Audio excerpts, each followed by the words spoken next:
Ou pral koute émission Perspective évangélique. Yon programme parlé, ministère d'Ayamon pote pour vous dans collaboration avec partenaire Lio.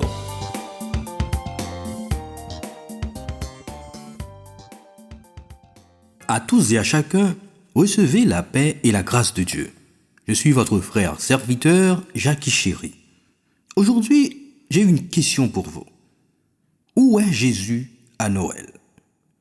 Dans un des articles d'une édition spéciale de Noël du Notre Pain Quotidien de RBC Ministries en 2012, Richard Dehan présente l'histoire suivante. Deux femmes portant leurs plus beaux vêtements mangeaient ensemble dans un restaurant très huppé. Une amie leur aperçut et s'approcha de leur table pour les saluer. « Qu'est-ce que vous fêtez ?» leur demanda-t-elle. Une des femmes lui répondit. « Nous célébrons l'anniversaire de naissance de mon bébé. Il a 2 ans aujourd'hui. »« Mais où est le bébé ?» demanda l'amie. Et la mère de l'enfant lui répondit. « Oh, je l'ai laissé chez ma mère. Elle s'en occupe jusqu'à la fin de la fête. Ça n'aurait pas été aussi plaisant s'il avait été là. » C'est ridicule. Une fête d'anniversaire pour un enfant qui n'était pas le bienvenu à sa propre fête.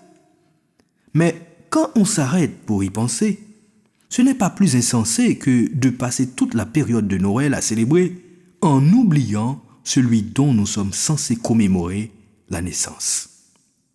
Et c'est ainsi que bien des gens célèbrent Noël. À travers toute l'activité, les festivités, les achats et les réunions familiales, celui dont on commémore l'anniversaire est presque complètement oublié.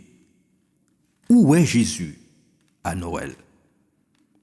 Nous voulons lire en Jean chapitre 1er, les versets 9 à 13, et nous invitons notre sœur, Daphné Pierre Pompée, à nous faire cette lecture.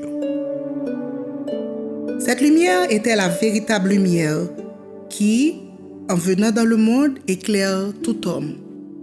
Elle était dans le monde et le monde a été fait par elle, et le monde ne l'a point connue. Elle est venue chez les siens et les siens ne l'ont point reçue. Mais à tous ceux qui l'ont reçue, à ceux qui croient en son nom, elle a donné le pouvoir de devenir enfants de Dieu, lesquels sont nés non du sang, ni de la volonté de la chair, ni de la volonté de l'homme, mais de Dieu. En effet, si en la période de Noël, qui que ce soit veut bien prioriser et manifester un comportement agréable envers tous, certaines autres oublient pourquoi on est porté à faire cela. Si l'époque de Noël est un moment de paix et de bonheur, de rencontres de famille, d'échanges de cadeaux, quelques jours de congés ou de vacances, il arrive pourtant que certaines personnes oublient la vraie raison de la célébration de cette fête. Certains cherchent même à éliminer les festivités de Noël en arborant que c'est une fête d'origine païenne et qu'un croyant en Jésus-Christ ne devrait pas célébrer. Ou du moins, certaines personnes avancent que nulle part dans la Bible nous ne voyons de célébration de fête d'anniversaire, sinon pour le roi Assyrus, ce qui avait résulté en une catastrophe, non seulement dans sa famille et même dans son royaume. Mais, loin de nous, l'idée d'entrer dans une polémique concernant est-ce qu'il est bien et ou bibliquement correct de célébrer la Noël ou pas, car cela peut devenir une distraction, une diversion, et même faire le jeu du malin. Il nous faut nous rappeler que, depuis toujours, Satan tente de saper le plan de Dieu et essaie de faire taire cette affaire de Messie qui devait être né pour le salut de l'humanité. Il avait essayé de détruire tous les bébés mâles juifs en Égypte. Il avait tenté la même chose à la naissance de Jésus-Christ avec le roi Hérode. Il tenta Jésus-Christ dans le désert, mais jamais il n'avait réussi et ne peut non plus réussir de saper le plan de Dieu. Alors il devient important aujourd'hui, à un moment où l'on tente partout de faire taire la Bible, de taire l'Évangile et propulser des pensées libérales et abominables, de toujours se rappeler de Jésus tous les jours, mais particulièrement à Noël, un temps favorable à cela. À travers les âges, les intentions de Satan n'ont pas changé. Il fait tout pour nous faire oublier celui dont nous fêtons la naissance à l'époque de Noël. Il est écrit en Jean chapitre 10, le verset 10, « Le voleur ne vient que pour dérober, égorger et détruire. Moi, je suis venu afin que les brebis aient la vie et qu'elles soient dans l'abondance. » Parole de Jésus-Christ. Le diable nous déteste tellement que ses agents démoniaques sont en branle afin de voler, tuer et détruire. Tous ceux qui sont appelés enfants de Dieu sont menacés par le diable. Les agents de Satan essayent de nous tuer avec un esprit d'infirmité, de meurtre et de suicide. Des accidents tragiques sont intentés dans nos vies, des attaques sur nos familles, des attentats à nos vies, de mauvaises pensées dans nos esprits. Satan attaque tout ce qui est bon et positif dans nos vies, comme la santé, la joie, la paix, notre mariage, nos enfants, nos familles, nos amis, nos ministères. Mais Jésus est venu pour apporter non seulement le moyen de la réconciliation avec Dieu, mais aussi pour vaincre les agissements du diable et de ses alliés. Si les démons sont incapables de nous tuer puisque nous sommes sous la protection divine, peut-être qu'ils vont essayer de nous ralentir ou nous arrêter dans l'accomplissement du ministère donné par Dieu et nous faire oublier Jésus-Christ à Noël, cette belle époque commémorative.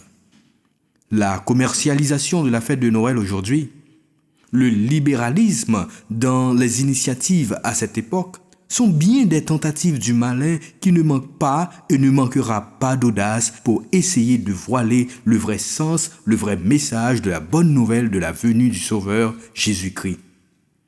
Il est écrit en Genèse chapitre 3, le verset 15, « Je mettrai inimitié entre toi et la femme, entre ta postérité et sa postérité. Celle-ci t'écrasera la tête et tu lui blesseras le talon. » C'est une bonne nouvelle de la part de Dieu en vue du rachat de l'humanité et de la condamnation du péché.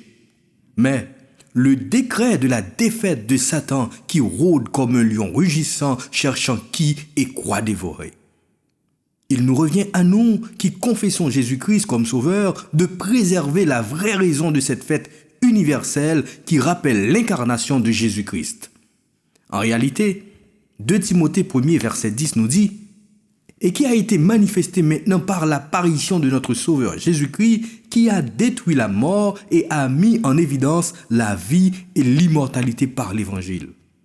Celui qui recevra Jésus-Christ dans sa vie héritera de la vie éternelle. Jésus est venu vers toi, pour toi. À toi aussi de le recevoir pour devenir enfant de Dieu. L'objectif visé par Dieu est de libérer l'homme du péché, des ténèbres pour le salut ici et maintenant, et ceci, le salut éternel.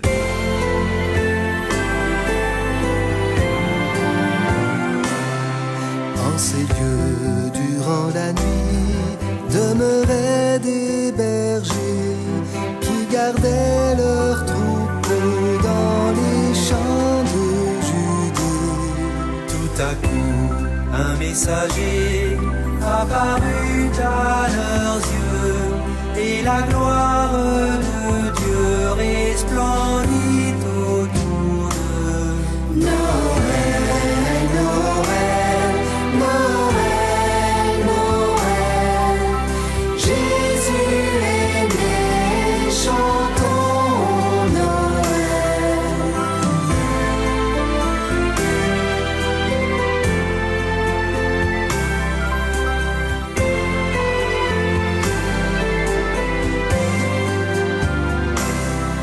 L'ange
Un groupe musical haïtien chante.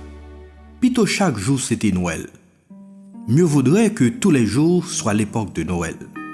Car, à Noël, nous devenons plus sensibles, plus compréhensibles, plus réceptifs. À Noël, nous devenons tout simplement plus un humain qui cherche à honorer l'image de Dieu qui est en nous. Nous recherchons beaucoup plus à ressembler à Christ et à vivre l'essence de ce qu'il enseigne. Mais, emportés par un certain esprit festif d'une autre part, certaines fois, nous oublions Jésus-Christ à l'époque même de la Noël. Il y a toujours le risque de fêter Noël sans Christ, dont c'est la fête. Mais nous pouvons nous réjouir parce que Dieu est venu habiter avec nous pour que nous puissions aussi habiter avec lui. En Luc 2, versets 10 et 11, nous lisons « Mais l'ange leur dit, ne craignez point, car je vous annonce une bonne nouvelle, qui sera pour tout le peuple le sujet d'une grande joie. C'est qu'aujourd'hui, dans la ville de David, il vous est né un sauveur, qui est le Christ, le Seigneur. » L'ange n'a pas dit au berger demain, la semaine prochaine, l'an prochain, mais aujourd'hui. Aujourd'hui, il vous est né un sauveur qui est le Christ, le Seigneur. Dieu parle toujours au temps présent parce qu'il est éternel. L'homme dit toujours demain. Satan ne dit toujours jamais. Mais Dieu dit et répète aujourd'hui, maintenant. Le bon moment pour recevoir Jésus-Christ comme sauveur et célébrer la Noël en sa présence et avec lui est maintenant. Acceptez-le, car à tous ceux qui l'ont reçu, à ceux qui croient en son nom, il a donné le pouvoir de devenir enfants de Dieu. Que la paix du Seigneur soit sur vous, avec vous. C'était votre frère Jackie Chéri. Ou saute côté émission Perspective évangélique. Pour toute question, information et demande programme nous yo, relais ou bien voyez un message WhatsApp dans 31 19 00 00 ou qu'à écrire nous sous ministerparler@gmail.com. Parler, chaque monde c'est un homme qui doit sauver.